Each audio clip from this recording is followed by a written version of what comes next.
আসসালামু আলাইকুম। আলহামদুলিল্লাহ বাড়িতে এসে পৌঁছাইলাম। এখানে নেট না থাকার কারণে নেট কাজ না করার কারণে লাইভ করতে পারিনি।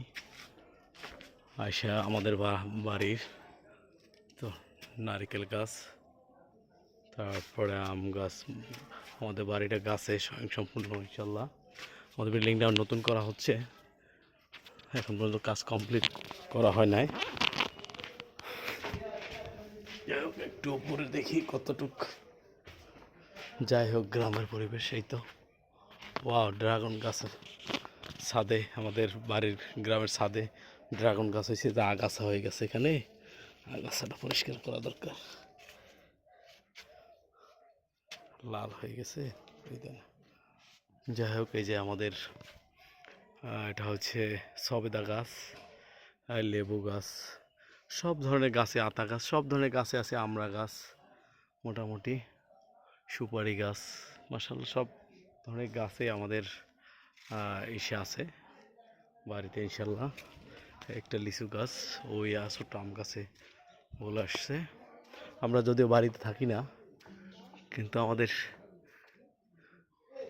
বাড়িতে গাছ গাছালি সব ইনশাল্লাহ স্বয়ংসম্পূর্ণ। যে আমাদের একটা পাকঘর তোলা হচ্ছে। গ্রামে তো জানেন সবাই, পাক করতে আপনার দরকার হয়। পাকঘর কাঠে পাক করলে দরকার হয়, আর গ্যাসে পাক করলে ভিতরে সিলিন্ডারে থাকলে ভিতরেই করা যায়, কিন্তু ম্যাক্সিমাম সময় কাঠ দিয়ে পাক করতে হয়, যার কারণে পাকঘরটা তৈরি করা হচ্ছে। এখান থেকে রেন্ডি গাছগুলো অনেক বড় হয়ে গেছে। এদিকে এটা হচ্ছে আমার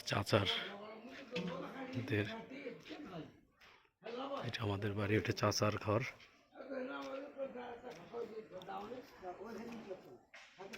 একটা নারিকেল গাছ মারা গেছে। যাক, আলহামদুলিল্লাহ ভালো লাগলো। দীর্ঘ 2 বছর পরে বাড়িতে আসলাম। 2 বছর পরে বাড়িতে আসলাম, জরুরি একটা কাজে আসছি। যদিও আবার কিছুক্ষণ পরে ঢাকায় ব্যাক করব, আর বেশি সময় থাকতে পারবো না। যাই হোক, এই ফাঁকে একটু ভিডিও করে নিলাম। লাইভ করা যাচ্ছে না, কারণ আমাদের আমার মোবাইলে নেটওয়ার্ক কাজ করতেছে না। ওকে, সবাই ভালো থাকবেন ইনশাল্লাহ।